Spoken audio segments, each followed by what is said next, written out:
Hello, guys. Welcome to another State of Old Stage podcast. This week it's my guest. That's why I'm introing. This is Sam Harris. I'll push him way. It isn't the Sam Harris, but that'd be really good for our metrics.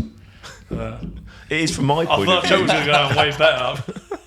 I've been waiting to make that joke since we met. Yeah, since we met. Our whole relationship's been leading up to this moment, and no one even acknowledged that was a joke. I'll say it again. Yeah, it's not the Sam Harris, but it'd be good for our metrics. He used to coach Columpton rugby club down here, and we remained friends sort of like since he left. Actually, he left the team in a bit of a dark situation. We can get into all that as we continue. No, I didn't leave it in a dark situation. It became dark after I left. Yeah, no, not that. I mean, like the way you left quiet. You basically Sam left in a cloak and dagger style. You didn't tell anyone you were leaving, and then you never came back as captain. Again, I'm only on here partly to clear up the slander about the Bolognese, but that's also slanderous bollocks. I had about 3 Harris's going retirement games. Do you not remember that? Right. Let's finish the intro and then we'll circle back. I can show you the social media posts, mate. All right.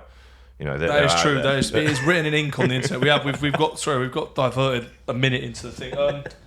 Sam works with autistic children and adults, and I think it'd be quite good to sort of pick his brains on that. And he also has a keen interest in prehistory, and some actually quite outlandish ideas about the way some things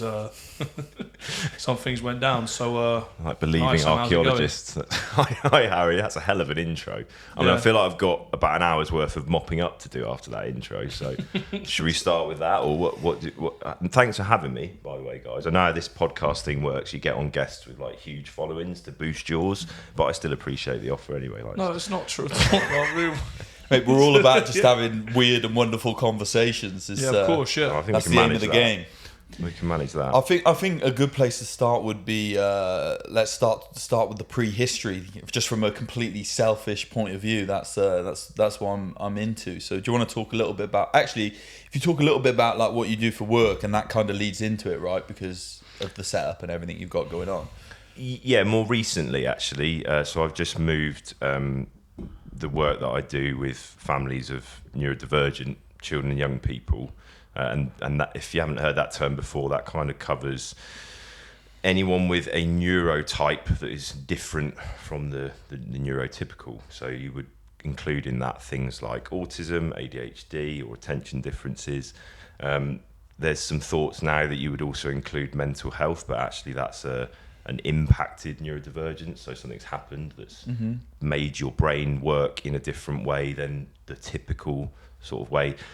Difficult that, because there aren't that many, everyone's brain's different anyway. But there's a sort of, an inverted U of where people tend to go with their processes and thoughts. So like say, for example, with autism, you've got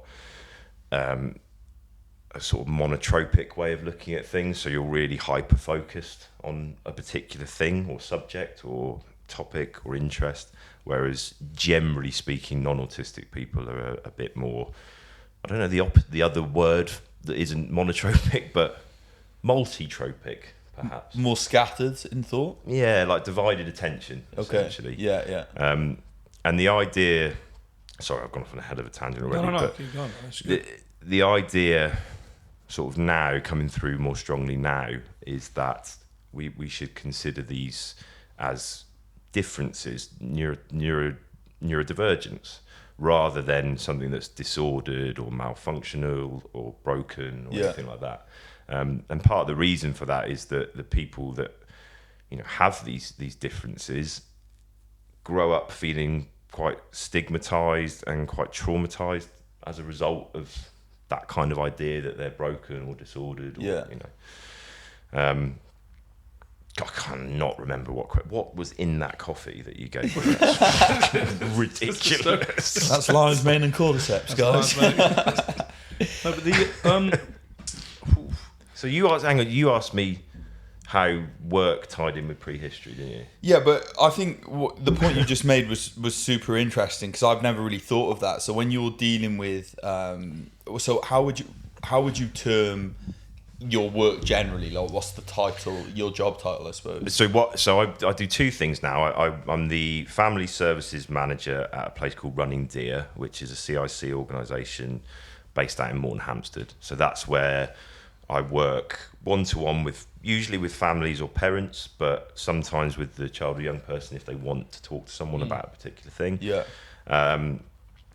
But the bulk of the work is with parents and families, and in those one-to-one sessions, I'm doing lots of things really. I'm trying to support that family to understand their child's differences, to figure out how to reduce certain distress in their child that's leading the child to behaviours that might be difficult for those around them or quite dangerous or unsafe sometimes. Sometimes there's a lot of, I guess, therapeutic work involved because, through no fault of anyone's, including the child, some of those situations are really difficult, and they're difficult for the person supporting the child as well. I can imagine.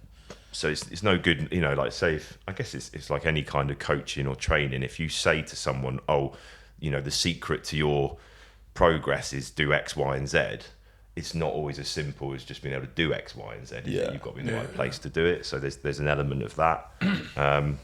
And I suppose it's an individual case, isn't it? You can't cookie cutter a plan. Say someone comes in and their child's got ADHD, you're going to deal with every single child with ADHD differently, I guess, and it would be the same at the other end of the spectrum, a child with autism. 100%. And one of the myths, I guess, of something like autism that's been around for a while is that there's a particular set of really obvious characteristics that everyone with autism has, or everyone that's autistic has. So I shouldn't say with autism, we'll come back to that if you like, but everyone that's autistic has. But actually that idea of a spectrum, I used to go on training years ago, and the idea of a spectrum was kind of presented as this sort of straight line where people are either really, really autistic or really not autistic. And it's not like that. It's, an autistic person can have a myriad of differences that are perhaps considered not typical. But you can have one autistic person that will use lots of spoken language and word, verbal communication. You can have an autistic person that doesn't use any at all. You can have an autistic person that really takes, sort of drives towards lots of social interaction and does lots of things that are considered social. And you can have others that, find that really difficult and kind of stay away from it. So if you've met one autistic person, you kind of met one, like with anyone, you met one person, haven't you? Everyone's an individual. Because we went for a walk a while ago, and you said that they basically rebranded Asperger's and autism. Could you dive into that a little bit about what? Yeah, so this is I guess I talk to parents about this a lot, because a lot of the time they're dealing with either getting a diagnosis or in the midst of a diagnosis, or how do I explain that to the child? The thing with diagnostics is they're fallible. They are these things that are created, and actually the diagnosis of autism exists in two manuals mainly. You've got the ICD-10, which is the International Classification of Diseases, and the DSM, which is the Diagnostic Statistical Manual for Mental Health Conditions. And autism is neither of those things. It's not an illness, you can't catch it, and it's not a mental health condition because you're born with it. These come out, they get updated every 5 years. So like in the DSM-4, which was, I think, came out maybe late 80s, I don't know exactly, but it's been around for a while, and it had Asperger's in. And Asperger's is a term that was used to, I guess, group part of the autistic spectrum that included people that had average or above average IQ, kind of scholastically, or and could have good sort of surface level verbal communication. I don't even like that phrase now, but in the next one they brought out 5 years later, they took it out and just included that as part of the spectrum. And you had all this group of people, particularly online, that referred to themselves as Aspies, took ownership of it, understood who they were, and that label now didn't exist. So so now the term Asperger's has been wiped, basically. You'll hear it, and you'll hear it probably more in America, I'd say. I don't know what the reason is there. There probably is one, but you'll hear it, but less so now, and you won't get diagnosed anymore. I don't think.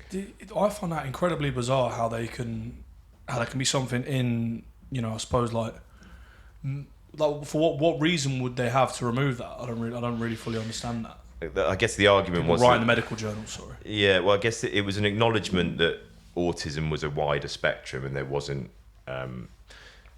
any merit in kind of having these subgroups within it, because actually that, just the whole idea was that everyone was quite varied anyway. Yeah. But I think that the medical model of diagnosis is something. I talk to a lot of autistic adults now. I do lots of training with adults. So the reason I'm here, in fact, guys, is to promote Neuro-Dive, which is my own kind of thing, but we'll get onto that. But that's where I do the training and stuff. And over lockdown, I was really fortunate to meet some autistic adults that did training, worked with them a lot more. So now I'd say I've got more information from autistic people than I ever had before, and it's really like changed my perspective on it a bit. And one of the things that's difficult about the process and system is the medical model of diagnosis. Yeah. You imagine getting this kind of 10-page document that just lists all the things you're not that good at, all the things that is wrong with you or not normal. And actually, a lot of these things are perceptional, they're subjective. Yeah. Social situations. I'll give you a really good example. I was working with a young lady once. She's about 11 or 12. She'd been sent to me because she'd said, I want some help making friends. So she came in, and we did this session on small talk, like things you could say to start a conversation, And How old was she, by the way? She's about 11 or 12, I think. She was going into secondary school, around that sort of age. Okay. Very articulate, very intelligent, very conversational, but just struggled to know what to do in a social situation, really. So we talked about small talk, talking about the weather, asking questions, and we called it like learning how to small talk. Did this whole hour-long session, and at the end, she was getting it. She was doing really well, and she picked up all the little sort of things I'd mentioned. And she looked at me at the end. She went, "Thanks, Sam. Appreciate that. I don't think I'm going to do it though." So, that's a really effective piece of work that I've done there. Do you mind if I ask why? No problem, but why is that? And she said, "Well, I like talking to people about Minecraft, and if you're not interested in Minecraft, you're not going to want me to do that. So why would I be friends with you?" Yeah. It's like, fair point. Like, there's some merit in it, and it's a sort of jokey story, but a bit of spice on it, maybe. What was that? That's not a true story, you said. No, that's made it sound pathological lie. Worse than it was. Literally a hint of pepper on it. That's all. Okay, I won't that's go fine. into Yeah, detail. which we can go to a lot of things. Going into a lot of things later. Can we edit that out? Because work-wise, it won't come across well if my stories are bollocks, but they're not. But I suppose that's just an extreme version of everyone, right? We all live in echo chambers with our mates, and we normally hang around with our mates because they are into the same stuff we're into, and she's just like coming out and saying it. Yeah, and there's other more subtle, genuine things whereby we do a lot of stuff socially that is either culturally influenced or just because that's the way we're driven to do it. But we often talk about it to kids, especially kids that are different, as that's not the norm, that's not right, that's wrong, you're broken. And the classic example on a different kind of diagnostic label, if you like, would be the ADHD type thing. Yeah. You've got all these kids being medicated because they can't sit still for 45 minutes in a class. Yeah. I can't sit still for 45 minutes. Yeah. You know what I mean? Yeah, I get about, a fidget. If you're an adult, you're sat at a work desk all day, you've got access to all those fidget things you get at Waterstones, like mini Stonehenge, all that nonsense. Yeah. You've not had them? I've had all of them. They're like the Zen garden, all the fidgets. And as a kid, you need that needs to be part of your EHCP. Otherwise, sit still, stop clicking that pen, and just chill. And the other side of that, I was talking to one parent the other day, and she said, he's struggling a bit. He's just gone to secondary school. He's an autistic lad. It's not a big secondary school. And then she went, well, actually, maybe it is for him. So, well, how many people? So it's 800 people.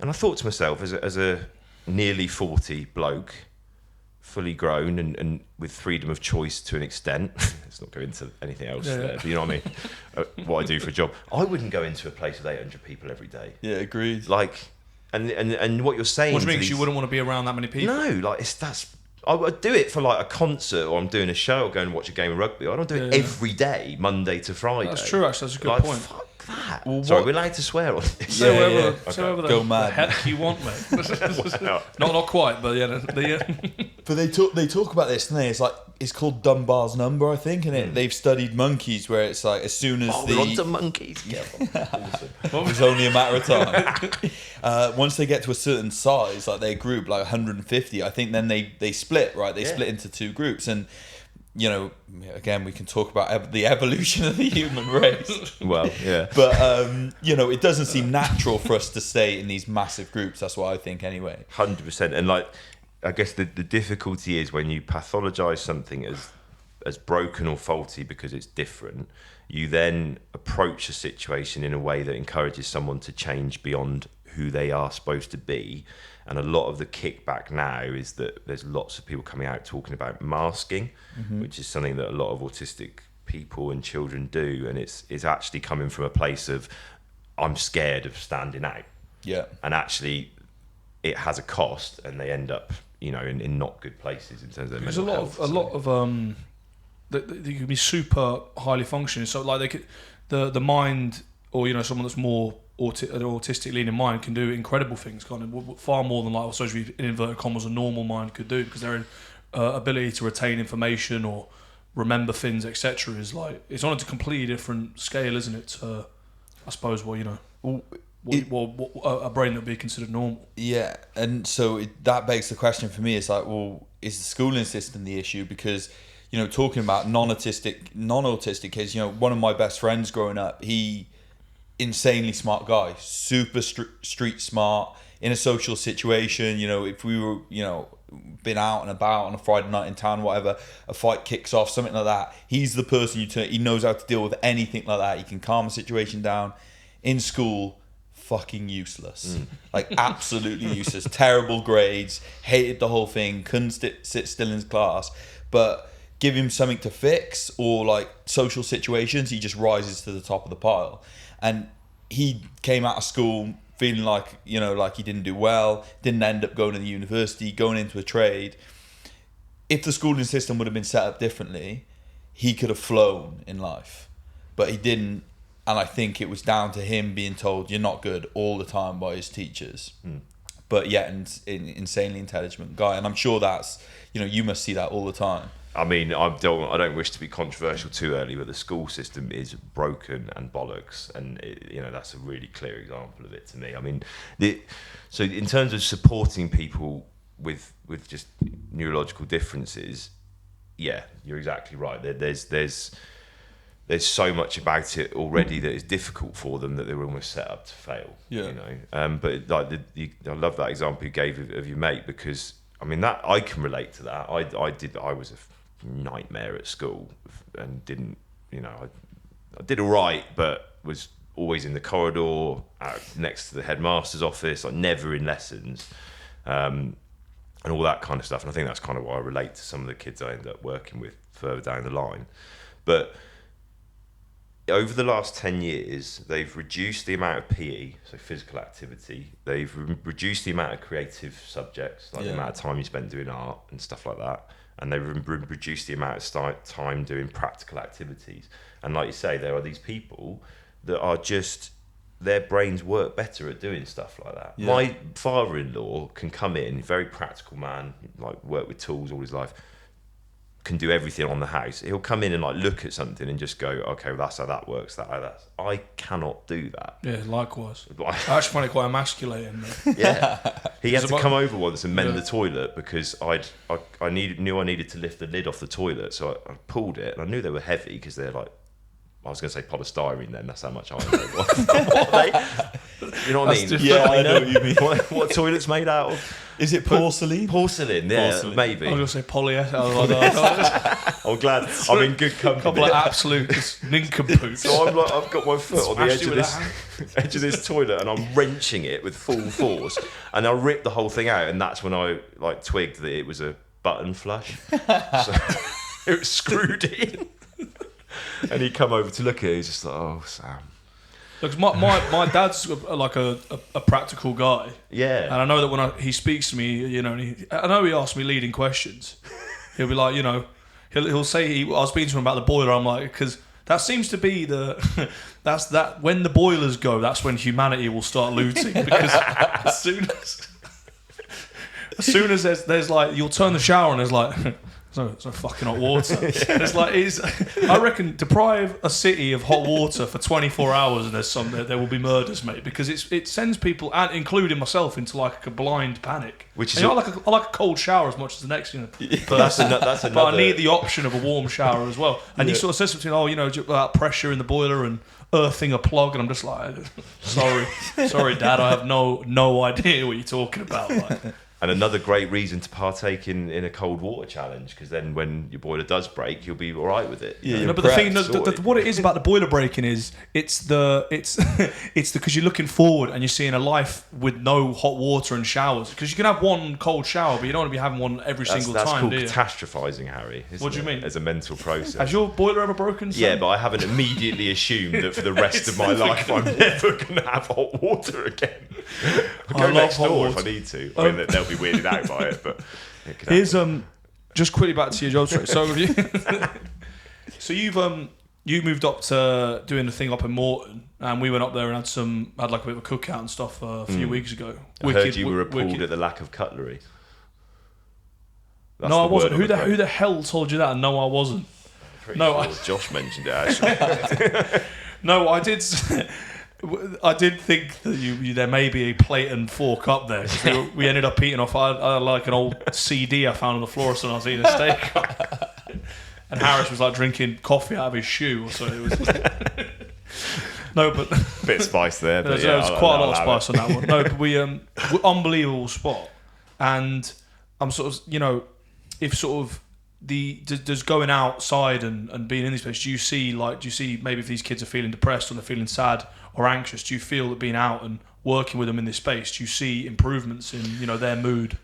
I mean, it's early days. I've only been there since August, but yeah, I definitely have seen some real positives to that environment. What I would say though is, again, everyone's different. I know I work with a lady called Chloe. If you're interested in learning from autistic people, there's a Facebook page called Academy, which she runs, and she's really knowledgeable about, you know, all the autistic experience. But anyway, she hates the outdoors. Like, she doesn't like the sensory environment of being outdoors. It's too unpredictable. It's too, you know, it's not what she's into. But I think one of the key factors that we're finding is that for lots of these neurodivergent people, the sensory environment is really important.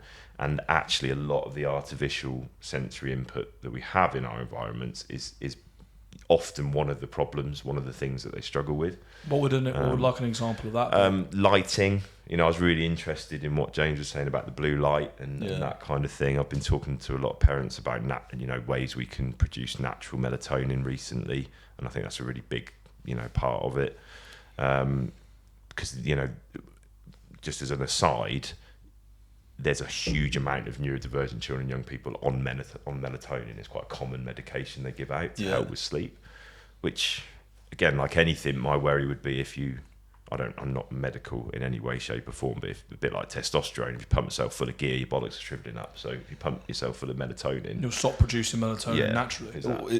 Melatonin is a powerful hormone, and I think to the point you're making is like, so using myself as an example, right? I've got a tendency to get stressed out. That's like one of my natural things.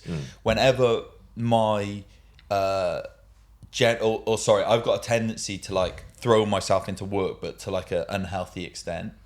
Whenever I become stressed out in my general life, so say my sleep's bad, you know, then my diet falls off, I'm not getting out in nature, all these things, that starts manifesting for me. I see myself like following that old neural pathway, and it's not a healthy one. You know, I should really take a breath and disconnect rather than like diving deeper in.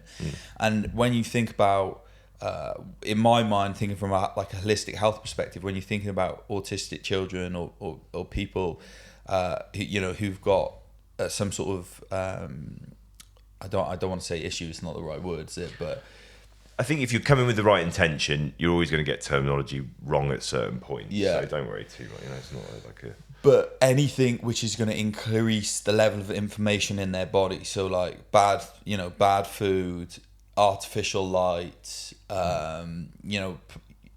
stress, consuming stressful content in any way, shape or form, like through the television or whatever, that's going to enhance their symptoms.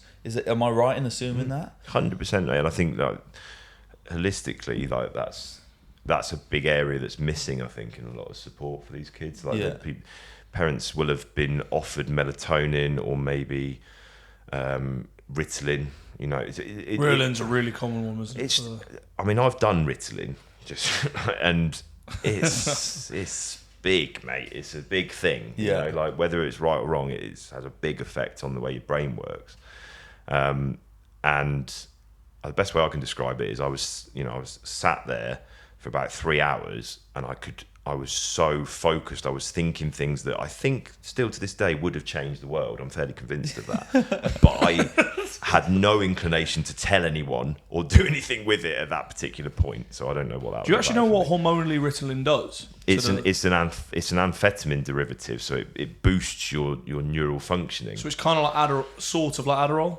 Yeah. And what's weird is that you'll see it given to a child that kind of bounces off the walls, can't sit still. You give them Ritalin, sat perfectly still and concentrating.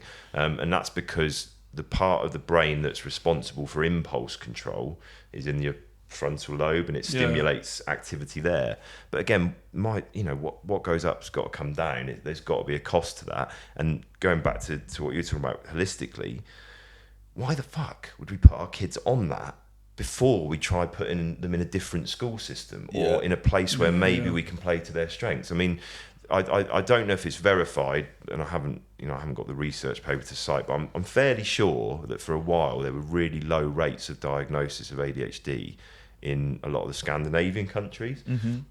And I read an article where someone was looking into what's going on here, and the biggest sort of correlation he drew from it was that they're all in forest schools.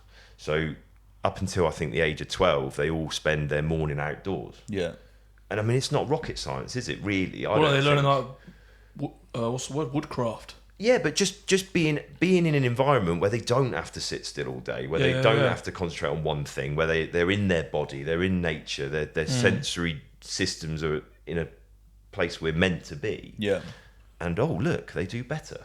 I don't understand how people don't come to these conclusions earlier. But I think it's more that people aren't privy.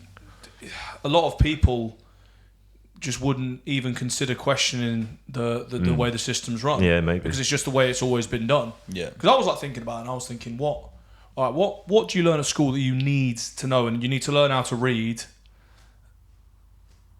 Is that read and count and stuff?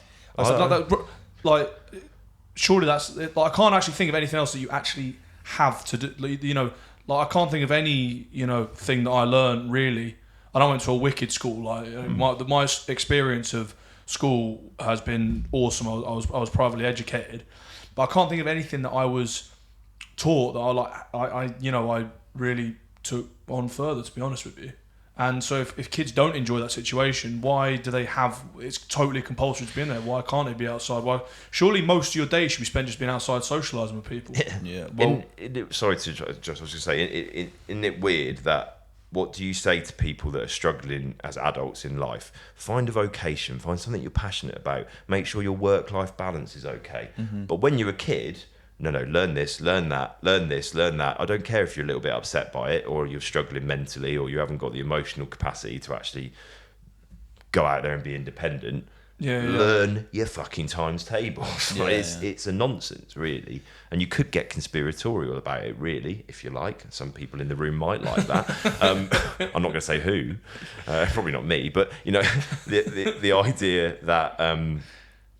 they teach you maths. You learn how to work out the area of a triangle. you don't get told or taught how to manage a bank account and not get in loads of debt. Yeah. How is that not number one? Like the single thing that everyone is going to use maths for is managing their own finances. Yeah. And they don't teach it. At any age. What the fuck? Yeah. And I could really use that. So if anyone wants to buy some tickets for Neuro-Diversity, because I am skint. I think with the schooling system as well, it's like you're taught what to think, not how to think. Like if you think about exams, right, it's who can memorize the information the best and then regurgitate it on the day. You're not being taught how to think outside of the box, what are different answers. You're not taught to question the questions that are being asked. And I think, you know, that would go so much further in like helping people just expand their minds and just overall educating themselves. And it's interesting because I don't know if you've heard of the Steiner schools. Yep. So, yeah, just so you know, there's been some interesting stuff about them recently. They're not the best name in the circles I move. Yeah, I know they're What, quite controversial, but Why? Because well, so the guy that created them is a guy called Rudolf Steiner. He's the same guy that created biodynamic farming, which is like, you know, rotational grazing, which is now is basically the original way we farmed, and he put it into a system, and obviously it's been removed through monocropping and factory farming, and now it's kind of coming full circle where a lot of farms are starting to use rotational grazing again, and they're showing they can grow food organically and rejuvenate the soil and blah blah blah. And he also created this schooling system. Now I don't know a huge amount about it. Some of the people that I follow in the health world, like Paul Check, like Carl Kingsbury, they send their children to a Steiner school. I know there's one in Devon, there's one in Totnes. But the point I was going to make about it was that they don't learn English or maths till the age of 8.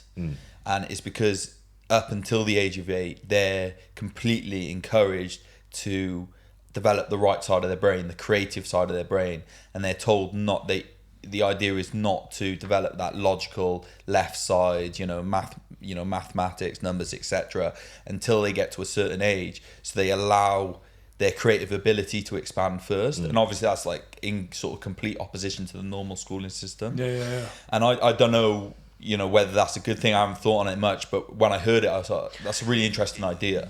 I should clarify, because I actually love the principle, and you talking about it like that, that is at the core of Steiner as far as I understand it, and I think it's a better way than what we've got personally.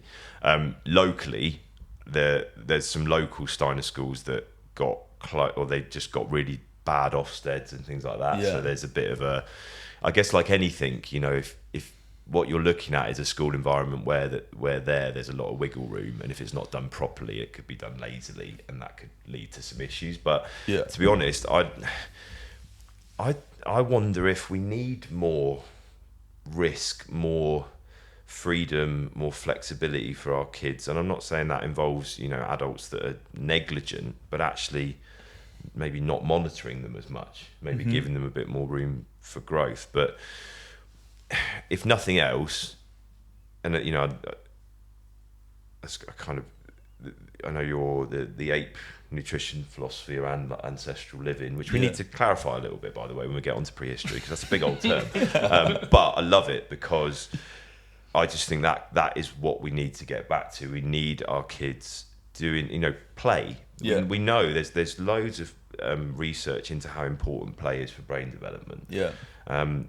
And yet we're just continually reducing our kids' amount of time and opportunity to play, because if you go into a playground, like a big, busy playground, it's pretty fucking scary if you're not the kid that can handle that. Yeah. And so they end up isolating themselves, not interacting as much, just because we're sort of farming them into these massive environments. Yeah. Wasn't it should have different play areas? I just think there should be different. There's just more freedom of environment, freedom of school. Like if there are kids that will thrive in a massive, busy environment, bat an eyelid, great. What about the kids that can't? They have to go to a special school. That's you could just have small schools. I mean, with my boy, I'm quite keen for us to get out of Exeter, because I want him in primary school in a sort of fairly rural, local school.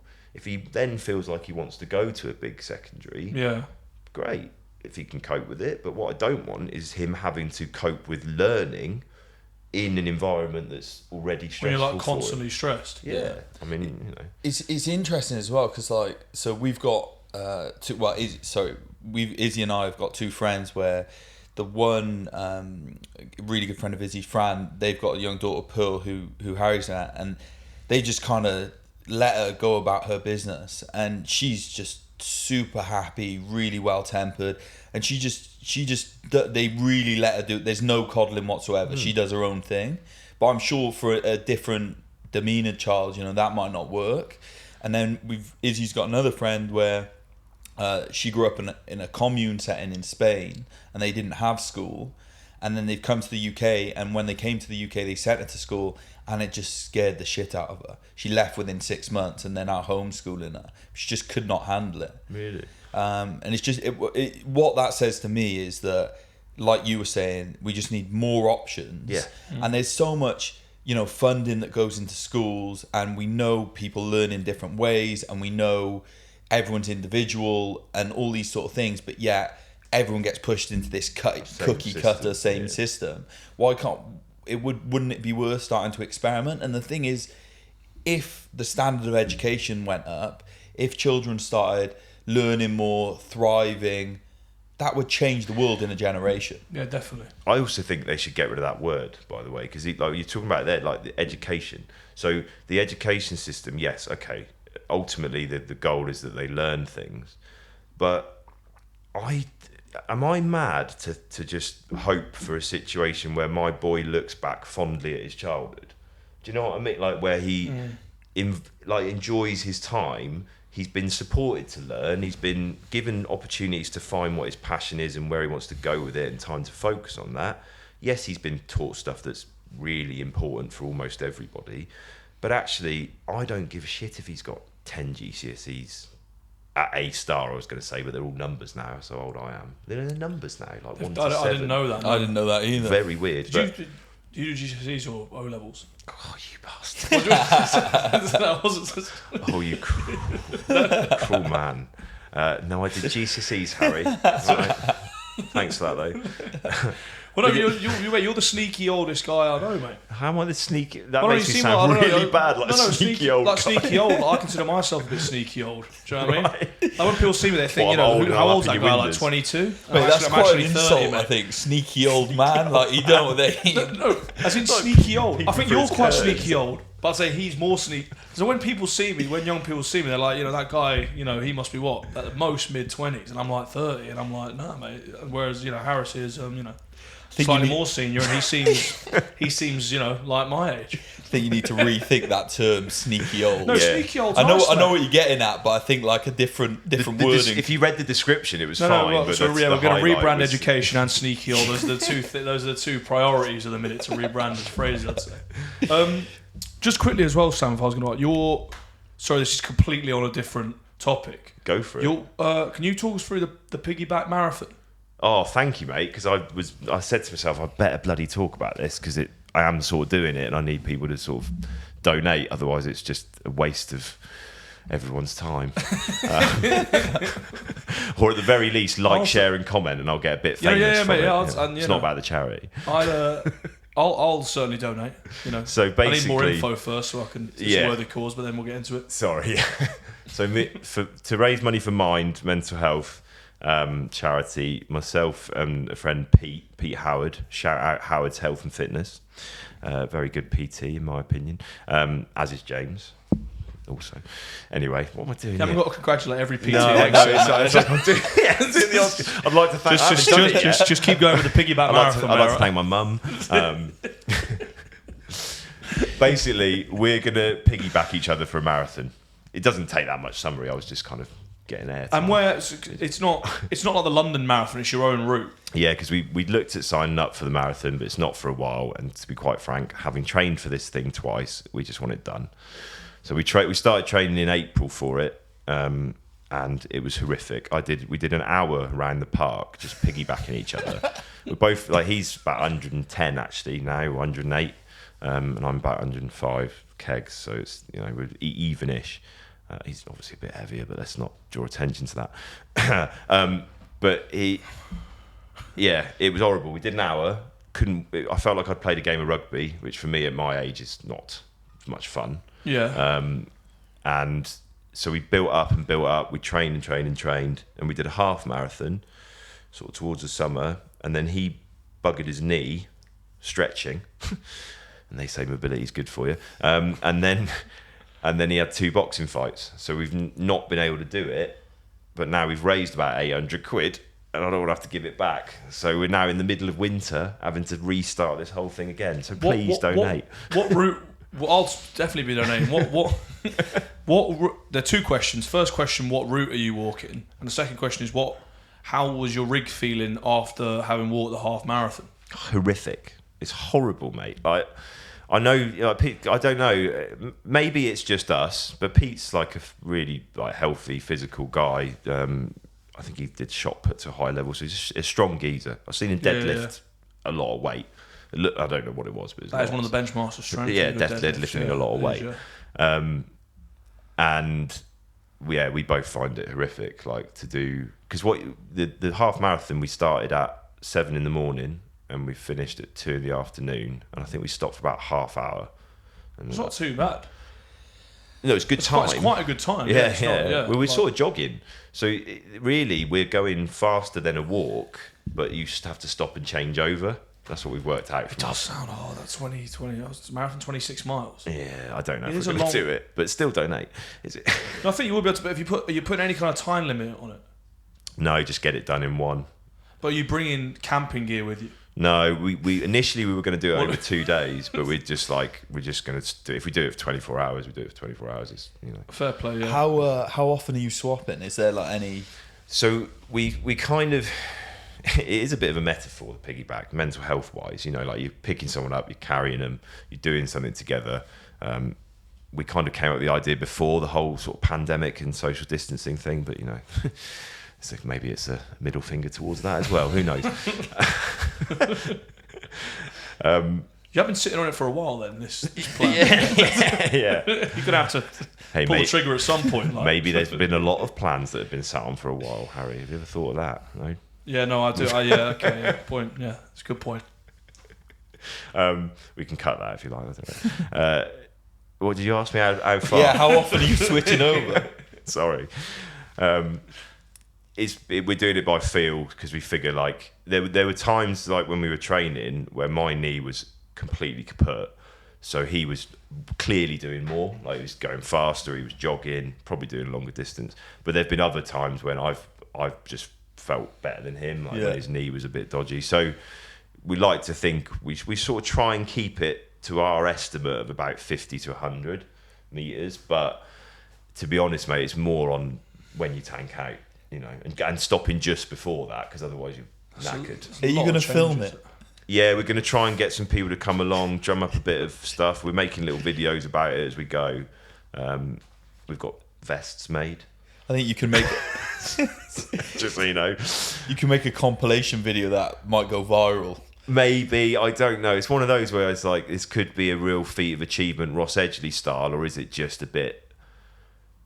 Could anyone do it? I don't know. I wouldn't want to do that, and I've never heard of anyone having done that. Yeah, it'd be hell, man. It's a proper long walk. That 26 miles. It is horrible as well. Have you contacted Guinness World Book of Records? Yeah, we're going to try and do that this time around, just again to make the horror more worthwhile. There's see the business acumen of Gapey's mind ticking over. No, I need it. It's good. I appreciate it.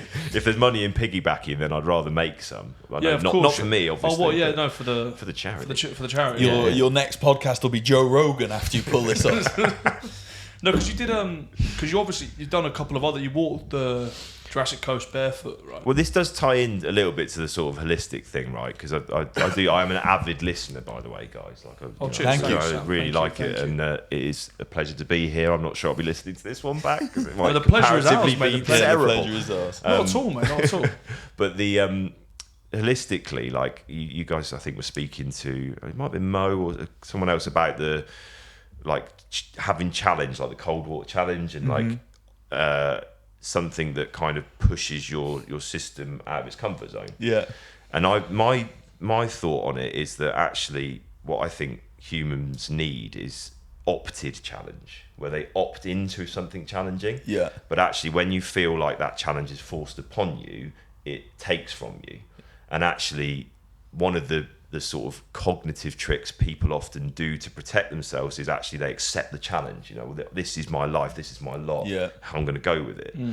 But the people that don't do that really struggle with their mental health. So opting into challenge, I think, is really good for you. And there was a period of my life a few years back, around the time we first met, to be fair, Harry, and I don't want to talk about it on the podcast, but I'm going through some stuff that was not easy at the time. And I did a couple of things that were sort of stupid challenges, but in part it was about me going, let's do something optionally horrible. Yeah. And when I came back from a lot of these walks and things like that, and I'm not, I'm talking about it like I climbed Mount Everest, like naked, but I didn't do that. I just walked Adrian's Wall in Roman sandals, but it was very painful. But you've worn the sandals in, surely? No, I bought them on the way up. Bought them at Newcastle Airport, I think. Carried all my stuff and slept rough. And when you get back from something like that, your bed is amazing. Yeah. Your shoes are amazing. Yeah. And you're just like, the comforts of life that can sometimes constrict us and drag on us, I think, then become more valued. Yeah, for sure. It's just like a balance kind of thing. It's nurturing that like gratitude, right? Having we talk about this a lot on the podcast, like just having gratitude for life and checking in, and it's so easy to focus on what you haven't got as opposed to what you have got. And I think the beauty in the gratitude practice is when you can have true felt gratitude for those little things in life. You know, I'll often say I'm feeling bad, I'll go, am I going to be able to eat 3 meals that nourish my body today? Am I going to sleep in a warm bed tonight? You know, and if you actually you think about that, and you think about the amount of people in the world that don't have access to that, it can make you feel, it can completely change your perspective on your day. It's almost like my way, because I'm not probably as conscious or mindful as you in that respect. I almost have to go, it's like a scaffold for that gratitude. It's like, okay, I can tell myself that, other people are struggling, but actually if I go and do something that makes me struggle, I can connect with it better for me personally. It's a more powerful, like we used to do the sessions we did at PFP. You did one with us. Yes, and it was horrible. Where I nearly was sick on the floor for about 20 minutes afterwards. It's just stuff like that where you take yourself to a gut check. You go, right, okay, what can my mind put up with? And I've seen they did this experiment on rats where they basically, poor bloody rats and mice, right? Yeah, they get absolutely with the rats fucked on, don't they? But sometimes it's good. There was that one that they put on a load of cocaine, and you can see how many times it would go back. I mean, that's if you're going to be a rat. So Peter have no rats, just get a complete free. Just leave the dogs and the dolphins, but have at it with the rats. All those activists are like breaking in and just running past the rat cages to get to the monkey ones. They're like, what about us? Calf. Sorry, got this. Got the chimpanzees need saving. Yeah, they've got prioritise. I don't know what it is. What is it about? Yeah, sorry, what you were saying about experiment it is a very good point. But yeah, they basically did an experiment with these rats. They like the warmth, right? So they had them in a big area, and there was like a warm patch in the corner. And then they send them into tubes, and they like posture in the tubes. They don't like fight, but they basically the dominant posturer will be able to go forward, and the other one will back out of the tube, and he'll go through forward.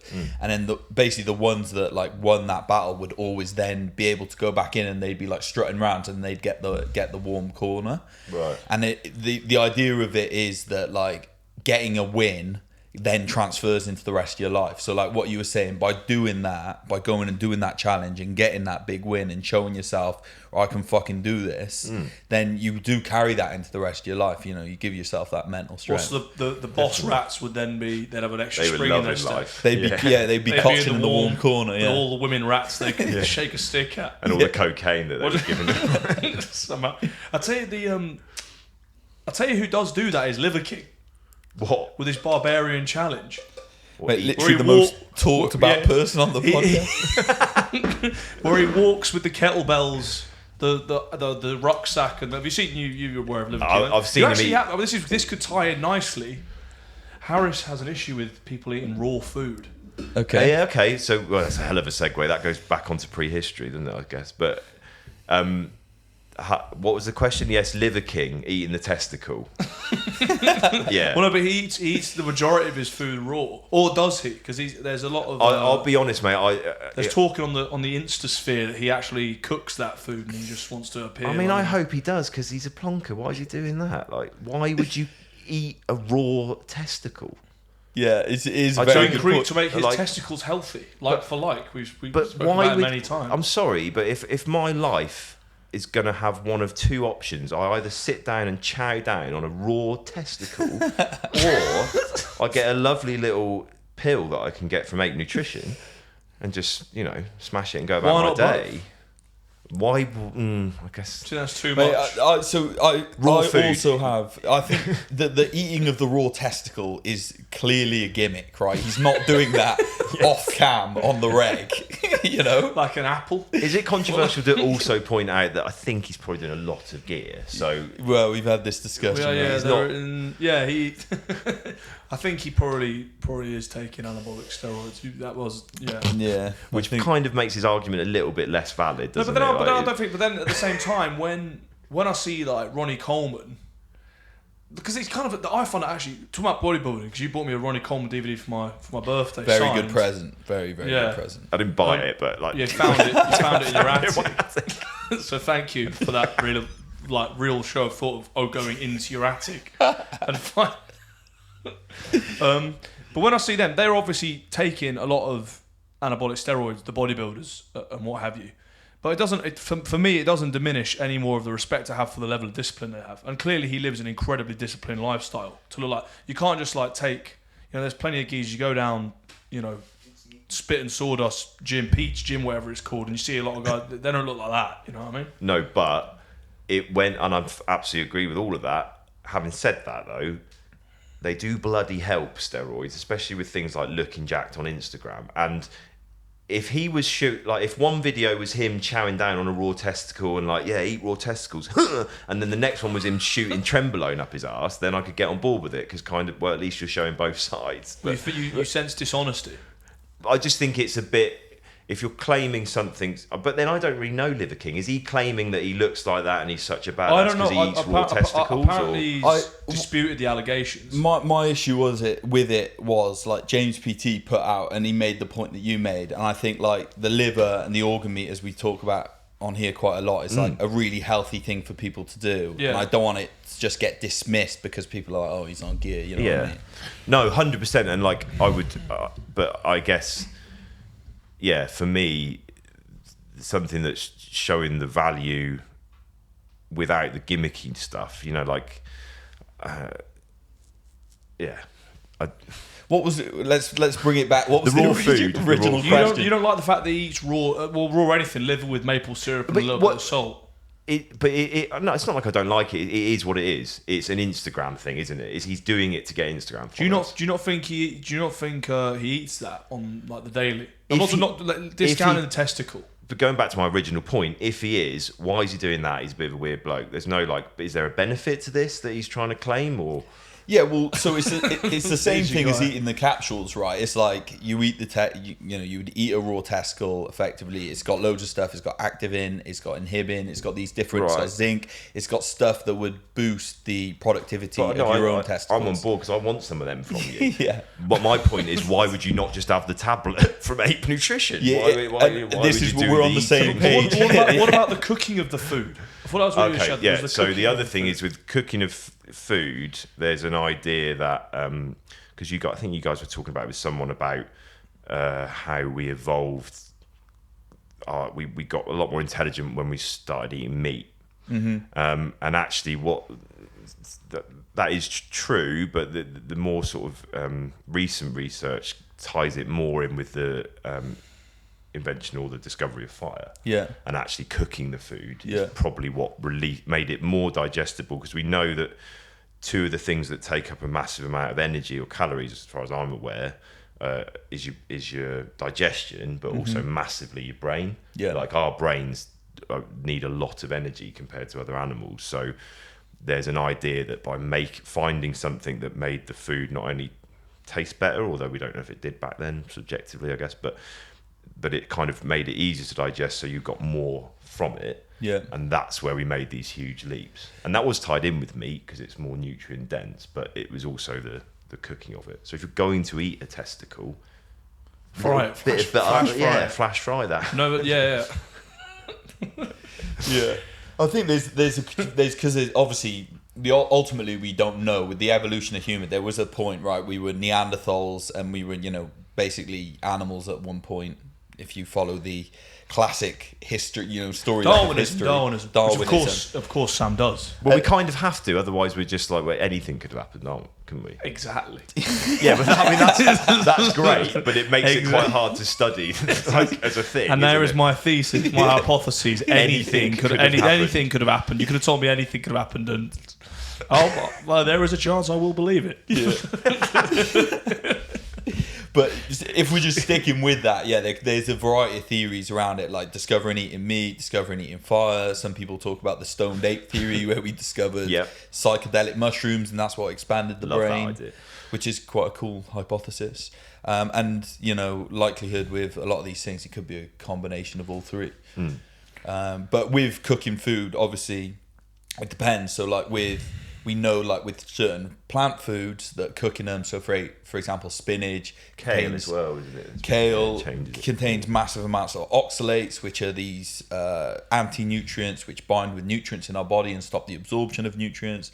Cooking them breaks those oxalates down, and this is why ancient cooking techniques, like our ancestors knew this shit. That's why they would ferment breads. That's why they'd soak grains. They'd do all this stuff to break the anti-nutrients down. We don't do it anymore. And fermented bread. Yeah, well, sourdough. Oh, right, that's fermented. That's fermentation's one of the processes that is sort of sprung up in ancient populations, civilizations, independently. At times when they wouldn't have been really connecting. It's always come up in different cultures. Sauerkraut, kimchi. Delicious. Every culture's got a way of fermenting. They used to ferment make hooch. I don't know about hooch. Isn't that like that naff one with the lemon on the? No, but it's just a street name for booze. Like hooch, like prison hooch. I've been cooking up some hooch. Is that a street with my celly? When is that a street Well, obviously name? I've never been behind bars, but that's I think.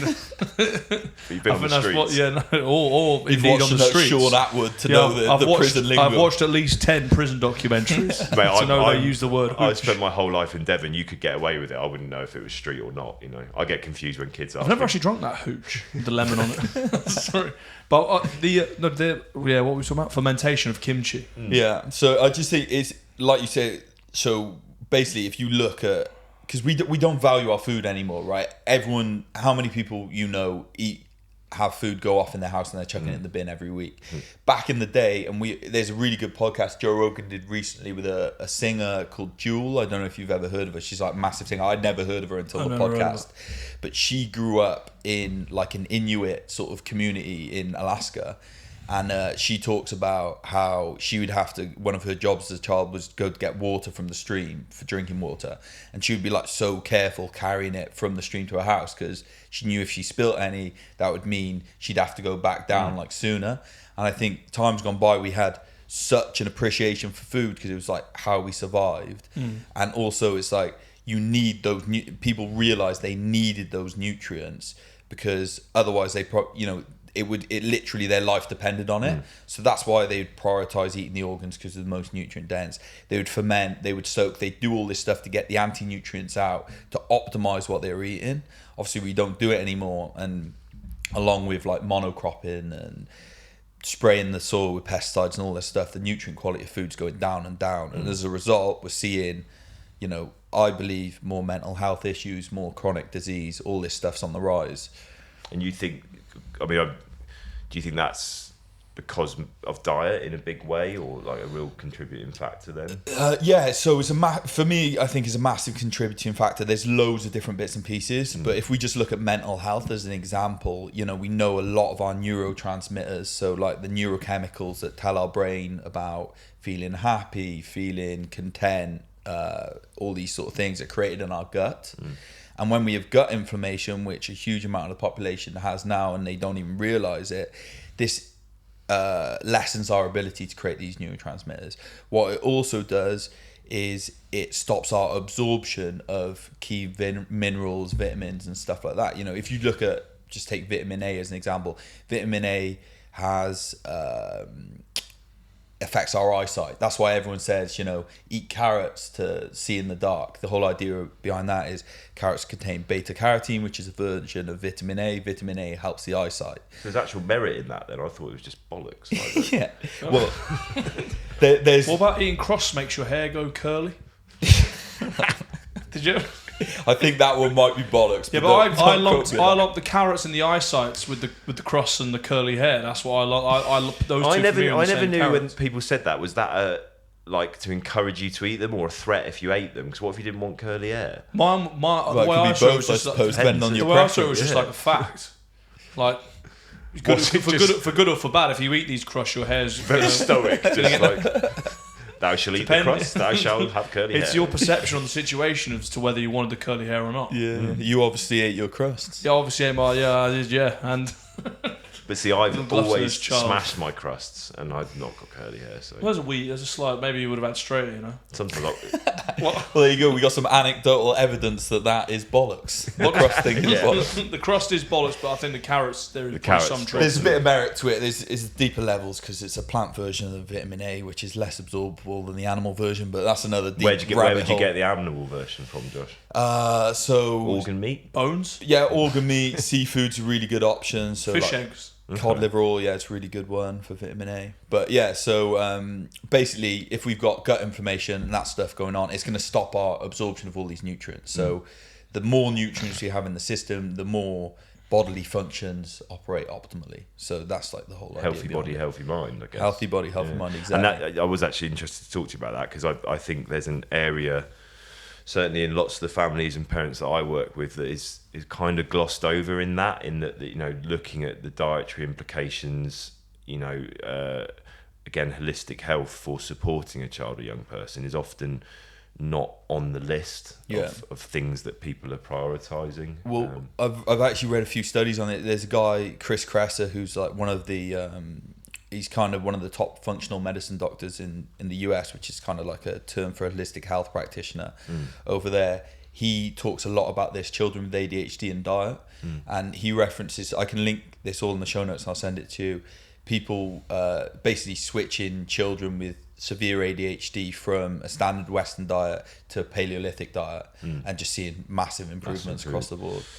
And I think it's the same. I wanted to mention this earlier, but the time didn't really come up with the melatonin, like you discussed.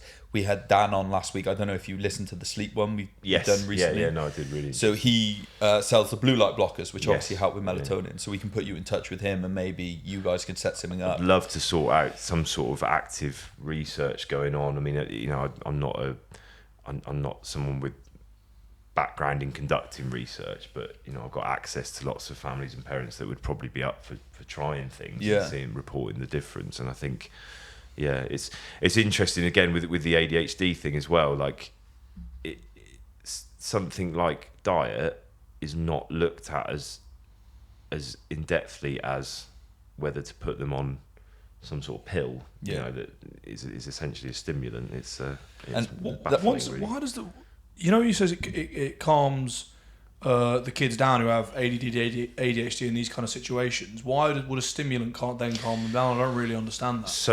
So your brain, I'm not a neurologist, but your brain can sort of be generalized into different parts that do different things.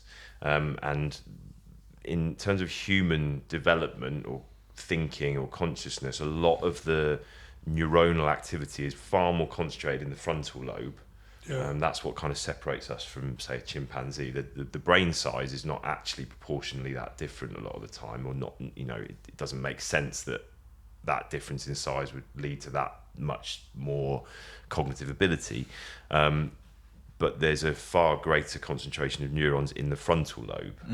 And that's where something they call your executive functioning takes place. And executive functioning, there's lots of different ways of understanding it, but it's essentially our sort of higher level human skills, things like planning, communication, logic, a lot of emotional regulation, impulse control. That's all in your that's all part of your executive functioning in your frontal lobe.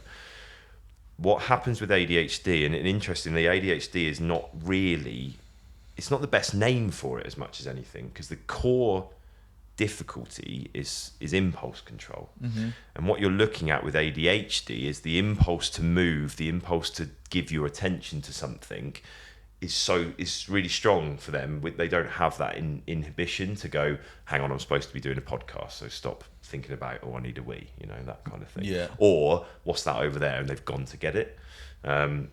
And that's an executive functioning skill that would take place in the frontal lobe. So the idea is you medicate to increase activity in that part of the brain, right. And therefore the brain is better equipped to override their impulses. But the thing with that is, again, like, if you say someone's impulsive, what does that mean to you? Do you say that's a good or a bad thing? It's funny when you were describing that, because I was thinking, well, Izzy's a bit like that, but that's kind of the beauty of how she operates. Like, I can stay very focused on a task, and I'd say that's one of my strengths, but it's also one of my weaknesses at sometimes. Whereas Izzy's so flowy with her mind, she can be thinking about one thing, and then her ideas go off on a complete tangent. I'll be like, shit, you were supposed to be doing this, but she's done something else and like smashed it, done another task. And I think that's one of the amazing ways her brain works.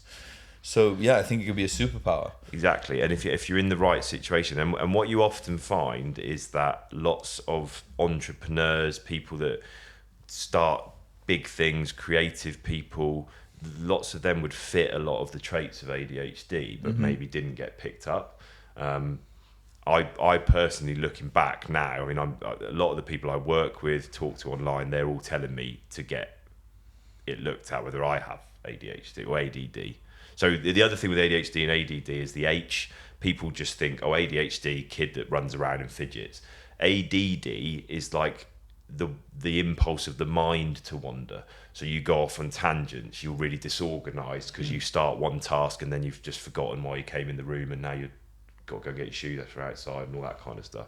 And those kind of traits I really connect with. Like, that is my life, walking into rooms and like, why the fuck did I come in here? But at the same time, I've always really enjoyed work with people, because there's always like a back and forth, like a conversation. Yeah, it's very stimulating. But anyway, that's like I guess a personal thing. But you bang on, and I think that's at the crux of it, is actually, why are we medicating this when there is loads of places in society later on where that's really useful, really handy. Yeah. And actually a lot of these kids that are being medicated to focus, they talk about feeling like they're not themselves, they're zombies, On the flip side of that though, every story's different. I know parents and children and young people that would swear by their medication. I wanted to get through school, this saved my life, this is what I wanted. Really? So I'm actually surprised, a little bit well, surprised because by if you that. think about it, if you're a kid that wants to do well at school, but you're struggling, you're driven by that, and they give you this pill and you nail it, it's... But I think it's just a bit maybe what I wouldn't say is maybe feel like you weren't being yourself, unless maybe they felt it didn't. Maybe they did feel more themselves because they were able to interact maybe more seamlessly or something with other kids. For me, it feels like there's an issue with the medical system. We're too quick to medicate, or even if we are quick to, so say for example the process was right, okay, someone comes in with this symptom, we give them Ritalin or whatever the prescribed drug is for that symptom. Okay, let's trial it for 6 weeks. Kid comes back, I'm feeling great, I'm doing really well in school, blah blah blah. Okay, brilliant, we'll keep you going, this is working for you. Another kid comes back in, oh, I'm feeling like a zombie. I feel like the common response to that is, well, here's a double dose. Whereas it should be, okay, right, this isn't working for you. Should we look at, and this would be the approach that I would take first, right, how are you sleeping? What are you eating? What's your home life like? Are you staying up watching TV? Are you on social media where you're constantly having a change in stimulus which is distracting you? Are you getting out in nature? Are you exercising? Can we look at these things first? Or and the other thing that happens that I would say is even worse sometimes is that we know there are loads of things that can improve executive functioning. Yes, for someone with a genetic different neurotype, they're always going to be impulsive, but they will learn over time. development is development, whether you're autistic or not. People change over time. So they'll learn over time either strategies for it, to manage it, either things that they do, activities that they do will actually shape the brain. The brain is plastic. It makes changes and connections all through your life. So you can get there. And what happens with medication is that it medicates someone to the point that they might need to get to for some reason, but there's no encouragement to do the building blocks in between. Yeah. And when I'm talking to parents that are thinking about medication, that's what I say to them. It's like, if you think you need to medicate to get through this really difficult situation, then that's your choice, and I would encourage you to speak to the young person if it's appropriate. 100% should be their choice, really, but don't stop doing all the things that might help in the long run anyway. It's exactly the same thing with supplementation. Like, someone might come to me and go, I'm feeling super stressed out. Like, I often get this message, I'm feeling super stressed out, what's the best supplement to take? And I'll go, okay, reishi's really good for calming your nervous system, but you want to learn how to do breath work as well. You need to be able to learn some lifestyle practices to manage that stress. You might dose reishi now order a jar and dose this for the next month to help calm your nervous system down and get yourself into a good place. But learn the practice during that time as well, so you can stay in that place. You don't want to become reliant on a supplement.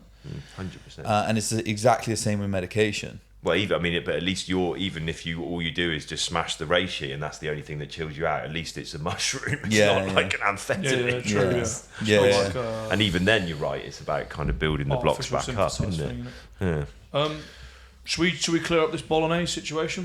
Yeah, I wanted to open this with this really, but it's a shame because I was going to come in quite angry, but I've really enjoyed talking to you guys. Well, you build up anger since July. The slander that I was exposed to. Was not slander, so Sam. It was not slander. It's how you take it. It was not slander. Let's look at I'm going to take it slander then. The bold facts were that on the podcast, as far as I remember, I was accused of telling you that you can't make any bolognese with mince. No. And that...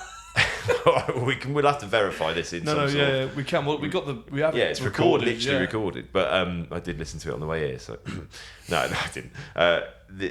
Then you said with just oxtail and carrots. No, and chuck steak.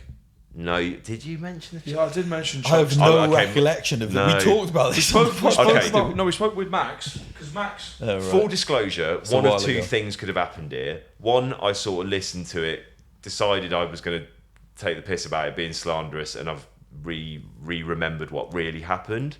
Or two, you're lying to me right now, but we'll have to clear that up. No, but what I said was, and I stand by, is that you said that real bolognese doesn't have mince in it. Real bolognese has oxtail and chuck steak in it. I then went to make the recipe that you told me to make, and it bombed. Okay, Harry. Let's just to sort of give the people a flavour as to whether what you're saying right now is factually correct. Did you make the recipe how I told you to? Yes. Did you? What kind of wine did you use? I used red wine, like you told me. I did not tell you to use red wine. Specifically, I said white. No, it's just... See, this is what... this is the sticking point we've come to. This is what I mean. The facts of what happened are really... They're just between me and you, really. Who do you believe, me or you? Can you reiterate what this bolognese recipe is, and I'll be the mediator? Okay. Please. By the way, I love bolognese with mince. I have it regularly. It's a much easier form. If you go to certain parts of Italy, then that is what they will consider. Stop bolognese. making out you're some like you do often make this out that you're some sort of like you don't know that much. Do you know much about Italy? Mate, I've told you about Nonna, my great grandma. No, this is a fictitious great grandma. I do have Italian heritage, the tiny bit. We do one of those fake bullshit gene tests. Yeah, we can get into that as well at some point because they are horse bollocks. Right. But yeah, bolognese recipe. Right. So, usually just chuck steak, chicken liver. But what you do first is you fry up onion. Because I pointed at Josh when I said chicken liver. because You disingenuous swine. You never fucking once mentioned chicken liver. You're just trying to show off to Josh now. Chuck steak, chicken liver. Obviously. He's like, yep, that is. Okay, Admit now that you didn't mention chicken liver to I me. will if you admit about the wine, because that's not true, is it? I told no, well, you we'll just agree to this. Sorry, so Okay. chicken liver's now in it.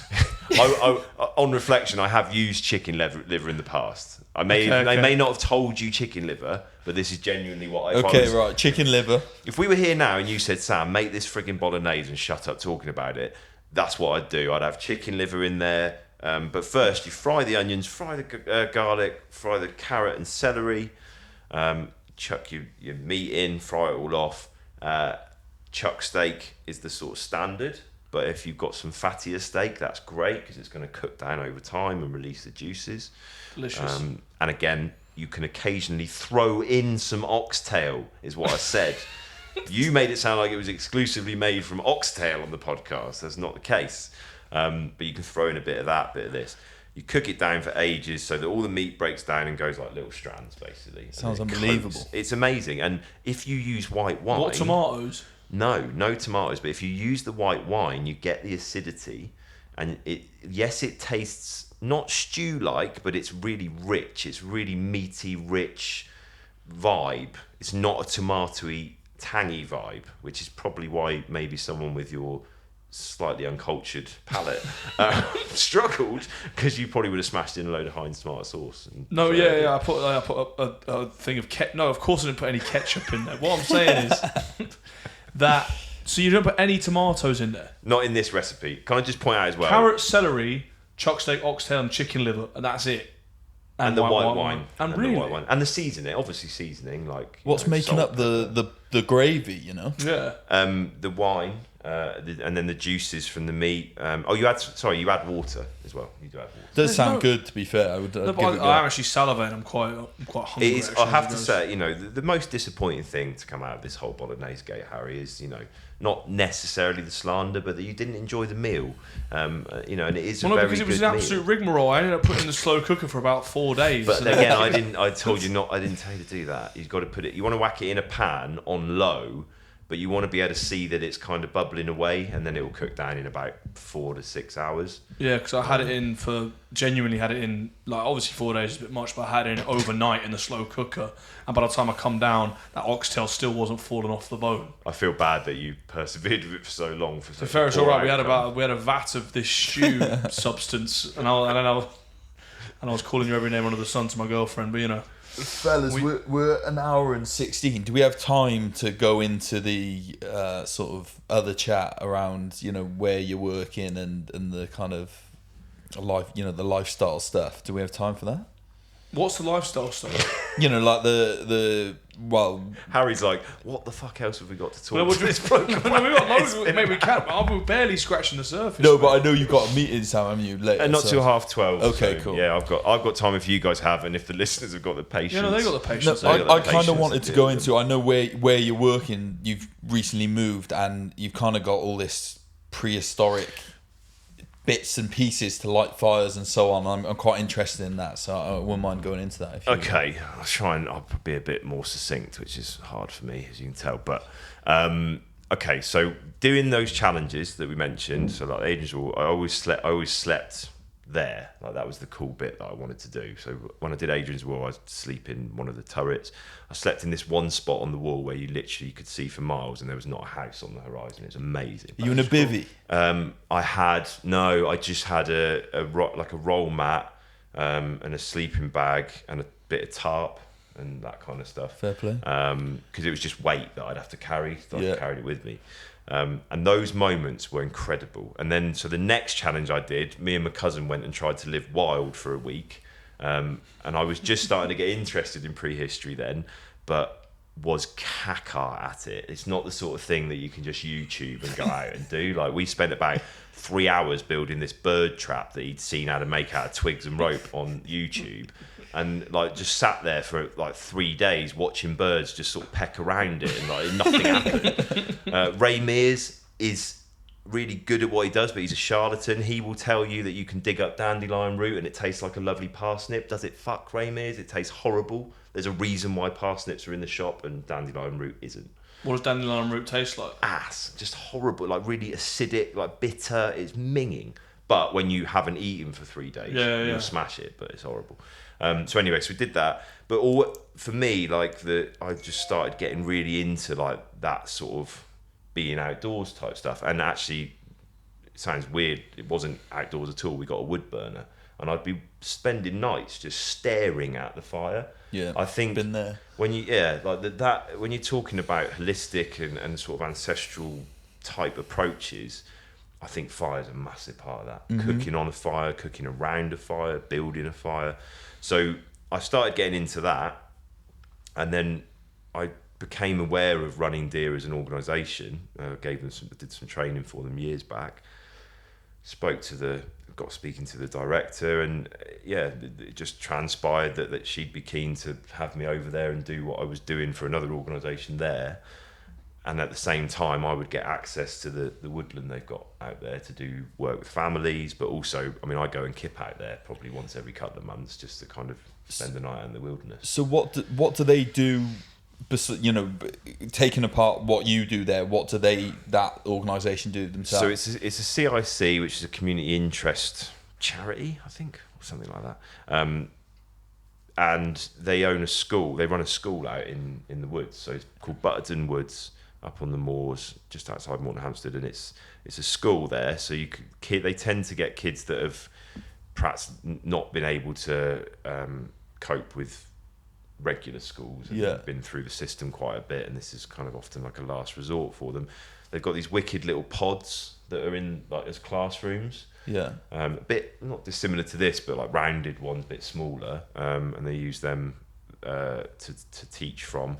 But they've also got these like areas with the raised fire altars and tarp over and stuff like that, which is like where we it is a wicked spot, and it's nice. It's really cool. The woodland is incredible, and the bit they've put aside for me is right up the top, with like these amazing views on this sort of clearing bit that it's been used to be a plantation, and it's been regrown as a indigenous woodland, so lots of like sycamore, hazel, stuff like that. Unreal. But yeah, honestly, mate, just being able to go to work sometimes and sit around a fire and do some whittling with someone whilst having that conversation, or that's the dream for me. So I'm very fortunate at the moment. Yeah, that's awesome. That's all kind of clicked into place. So. With that school, is it a traditional school, like in terms of the subject matter, or they're doing more hands-on education? A lot of the kids they will get are, I would say, traumatized by their previous experiences. That can sometimes be a family issue, but more often than not, it's a school issue where they've been in the mainstream and just traumatized by the stress it caused. And maybe even the punishments they received for not fitting in. Yeah. So they are almost allergic to the idea of learning, some of them. Yeah. Kind of, if you say it's learning, shut it down. Yeah. And they're very child-led. So basically the child will go and do woodland activities or sit around a fire, have conversations in this environment. And the sort of staff member's goal is to try and encourage them to come to lessons, but they don't force learning, because it'll go south if they do, really, generally speaking. It's such a cool concept. I love it. I was saying to Harry the other day, it's like, since leaving school, I went to school, went to university, that's where we met at Loughborough, and then went into a corporate job working in London, and now I've obviously started my own business. But since, over the last year, since leaving university, I guess, and starting to do my own thing, I've got a real passion for nutrition, holistic health, so I've started enrolling myself in courses, and I'm rolling through those. I'm part of this institute called the Carter Institute at the moment, learning about all that sort of stuff. But then beyond that, I'm now starting to get interested in basically, kind of like survival techniques of, how to light a fire, how to, permaculture, how to grow veg. I really want to learn to hunt. I want to learn to butcher animals, skin animals, all that sort of stuff. Oh, mate, let's do it. You should come around. We should do some like bushcraft day. Yeah, it's not woodcraft, it's bushcraft. Depends what you want to do, but yeah, bushcraft is what they tend to refer to as the sort of survival firelighting type stuff. Yeah, no, I'd definitely be. I'd be all over that. What about hunting? The only hunting I've ever, and by the way, I say come up and do a bushcraft day. I'm going to get my mate CJ to come up and do that. I'm still learning. I'm a bloody novice. I just love doing it. Yeah. And I quite like actually doing it without much of a clue, because if you, my cousin's approach to it was always like he watched every YouTube video, and I'm like, well, there must have been an element of discovery and trial and error, so I don't want to take that out of it. So it does leave me in some shit situations sometimes. Did you Hunting, you can shoot rabbits, can't you? But I mean, obviously without a gun, like so when you went and did your camping rough with your cousin, you didn't get close to catching any kind of animal, right? The closest I got to any meat or food was I was about 50 yards away from a rabbit, and I lobbed my axe at it, and it went over fucking near. I mean, you know how skittish rabbits are. They didn't even move. And he looked at me and I'm like, fuck off, you novice. I thought this, we had a weekend away in Cornwall the other week, and it was like on this farm, and because of the time of year it was, they had loads of kind of like little gypsy huts almost, like, you know, Romany gypsy huts on there you could rent. And we had one, and I think there was just one other person staying on the site because it was, you know, shit weather and all that sort of stuff. And I'd get up in the morning and go and do my walk, and every time you'd get a glimpse of a rabbit, they'd be gone. I thought the only thing you could really catch with little skill would be squirrels, because they're everywhere. They're so quick though, mate. How do you literally get hold of them? Do you know what I mean? Like, it's... Throw a blanket on top of them. I think if there was a squirrel in a tree above you and you aimed the arrow at it, it wouldn't move. Oh no, if you had a bow and arrow. Yeah, if you had a bow and arrow. I missed that bit, yeah. Or a blanket. No, I'm sorry with a bow and arrow. No, I'm saying if you were chasing it, and you could throw away. I'd love to see you chasing a squirrel with a blanket. No, just what I always think about squirrels is they look It's an image, isn't it? they look quick going up trees. You get out in the open field. I'm not the quickest guy, but I don't think think how small their legs are. Yeah, They zigzag as well. They do zigzag, and if you get them into an open field, you have to set them into a kind of bottleneck situation. This is a hell of a segue, but it is one that I had in mind when I was going to talk to you guys, because I know you talk a lot about the ancestral diet, and actually that's one thing that interests me about that idea, is that actually, you know, there's an assumption that we could have caught meat, that it would have been easy to hunt, we would have honed the skills, but that wouldn't have always been the case depending on the environment. And like when you look at like an ancestral diet, it's kind of, I think it's quite hard to pin down what that would have been. It would be very geography and time based, wouldn't it? But actually, I guess it's really difficult for us to even put ourselves in that situation, because you would have had kids that were growing up knowing that twig does this and that bush you can eat but not on a Wednesday, or, you know, all that kind of real stuff that that's not real, but we can't always get on alongside. And I quite like that journey of being like, I would be, if the world ended today and I was the only bloke left standing in the middle of a woodland, weird scenario, crap film, but just I Am Legend sort of. Just try I Am Devon Legend. Oh, eat a mushroom. Oh, fucking Jesus Christ. I'd be food. You know, we'd all be food, probably. You know. Well, yeah, of course, yeah, but then what you're saying, you don't have knowledge of these things. It's ancestral knowledge.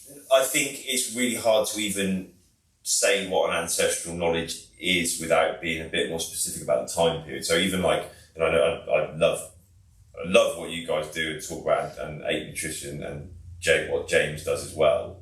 But I was listening to that, thinking that a little bit, that, you know, the assumption that meat is the optimal.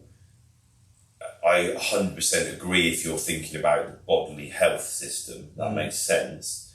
But it depends on your perception of optimal. And I think we were talking about the other day, and like so farming, for example, which is where we obviously started eating much more grain and things like that, is, if you believe in archaeology and sort of evolution, things like those kind of givens, for me. Passive aggressive. Yeah, very.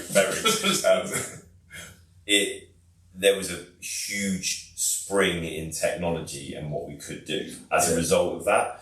And actually, one of the things I sort of noticed doing that attempt at surviving for a week, and we didn't survive. If it had been 2 weeks, we'd have died because we didn't eat anything. You reckon you'd have died? Eventually, we would have died. Surely you were drinking water, like you'd have been. Okay, maybe. But longer David than 2 Blaine weeks. was in that box for like 40 days. Was he though? Magician. Was it? So you'd be alright for about a month, and then you'd be in. It'd be a hell of a state. Eventually, I'd have died. Yeah, it wouldn't have been pretty, but it. I can't remember what I was saying then. You're talking about the farm, when farming came about. Yeah, so everything took ages. So when we wanted water, because we wanted to do it in a sort of traditional way, although there were some weird caveats, like I was allowed to have a bottle of cheap Tesco's whiskey, but it had to be the budget one. I don't know why. But so we'd have our coffee, mate. We'd get coffee beans. And my cousin's like, "Why didn't you buy instant?" I was like, "That's cheating." We'd grind the coffee beans up By hand with a stone in like a wooden bowl, and then pour them in a cup of coffee, and then pour in some Tesco's own brown whiskey to get back to our roots. Anyway, so when you go and boil water from the river, you've got to go and get it. You've got to get the fire hot enough, boil it, and you have your drink and do it again. Today we go and get a tap out of the water, water out of the tap. And what you find over the course of human history is when groups of people come together in bigger amounts and they have a common goal, we explode in technology. But there's the counter argument there was that good for us at all? Maybe not. Yeah, well, maybe it wasn't, but we wouldn't be here talking about it, thinking about it, if not, because we'd be too busy trying to catch a squirrel with a blanket, Yeah, I think there's a happy middle ground there, isn't there? Yeah. 100%. Yeah. And we're definitely more weighted towards the technology and dependence on that. We need to get back to the other way. Yeah, and I think, and you're seeing some people go full circle now. Like, I feel like we're almost sat on a precipice as a human race, where you're seeing. I thought it was just a sofa. Oh, that's dad jokes. Stinky. I understand. You are a dad. I'm allowed to do it. We've like Meta, one way in this Facebook sort of Ready Player One scenario, one side, and then you've got people like ourselves that are thinking, well, actually, we want to learn these skills and start getting back to nature a little bit more. And I really think with the rise in, depression, anxiety, chronic illness, suicide, drop in fertility, there's all these human health problems which are so evident, which I really believe could be mitigated to a huge extent if we do find that middle ground between, okay, yeah, we have actually got nice warm homes now and we don't have to spend all of our time hunting, and that is great, but we don't have to go down this complete synthetic route which seems to be destroying our health. And it's like medication is a good example of that, isn't it? Because without antibiotics, most of us would be dead at the moment. It's something that, how many times have you had an infection? I've had tooth infections that I would have died from.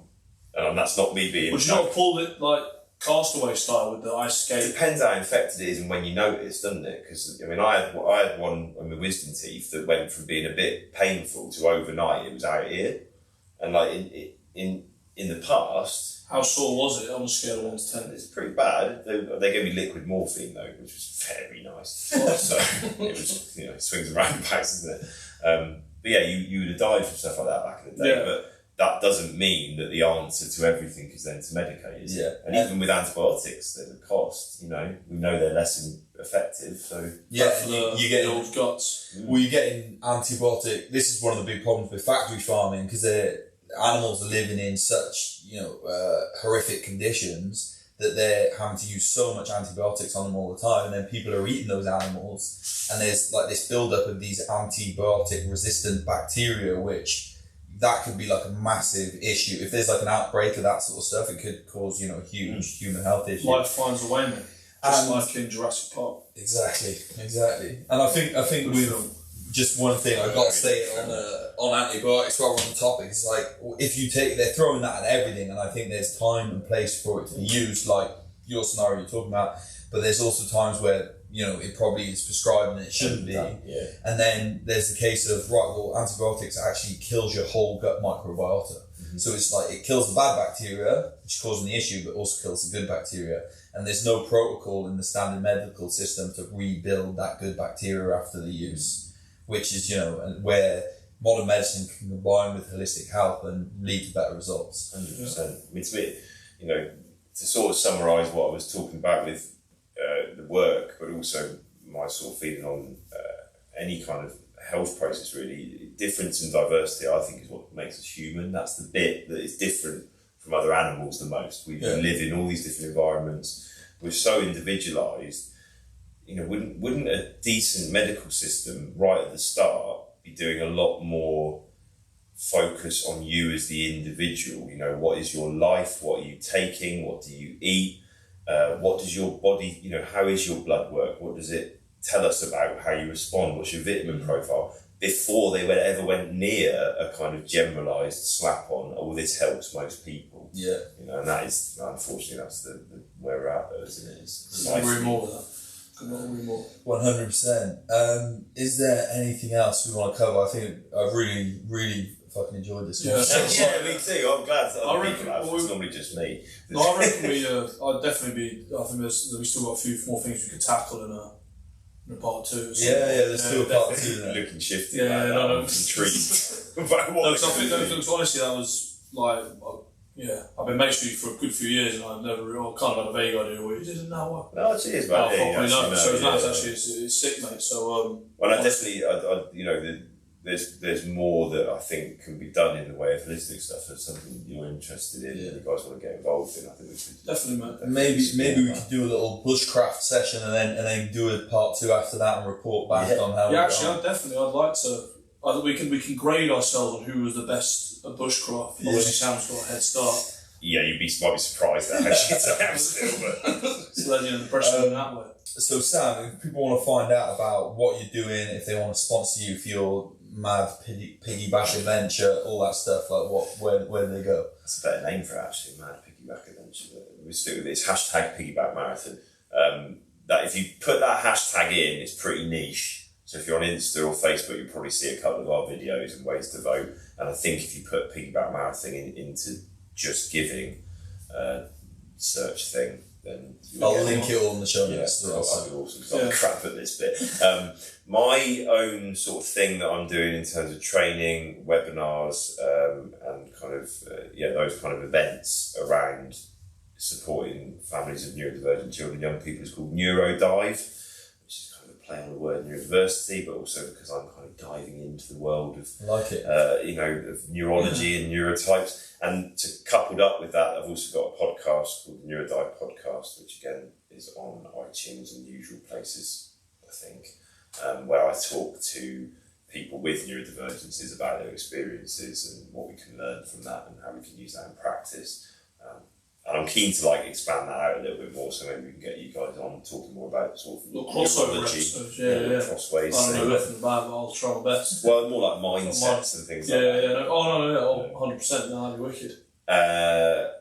For my work with families directly, I mean, if you're in the Devon area, then it's helpful because obviously you can access the campfire sessions that we do, or you can come and see me at the office. But I also do a lot of work online, so it doesn't have to be local, but that is through Running Deer. So if they look for Running Deer Family Support Services, they'll be able to find out about that. And there's a website which again we can all link in, and you can tell me how I do that. No, I'll get it all off you after and put it up. Harry, do you want to do your? At Harry.Williams91. Been a bit more active. Been a bit more active yet. Did a post about a miniature horse we saw on the moors. Yeah. Getting quite a lot of. Do we have time to get into the miniature horse experience? I don't know. This is the wrap up. Oh, sorry. We'll cover that. We'll start next step with that. With the miniature horse. Mine is 8_nutritions on Instagram. If you've got any questions for me, DM me on there. I'll get back to you. Website is 8nutrition.co.uk. Beef organs, the organ meat supplements, the testicles, not in raw whole format, but in a little capsule for you for your convenience. And I've got a discount code AS10 for podcast listeners. Thank you very much, guys. Cheers, guys. Thanks, Sam, for joining us. Cheers, thanks.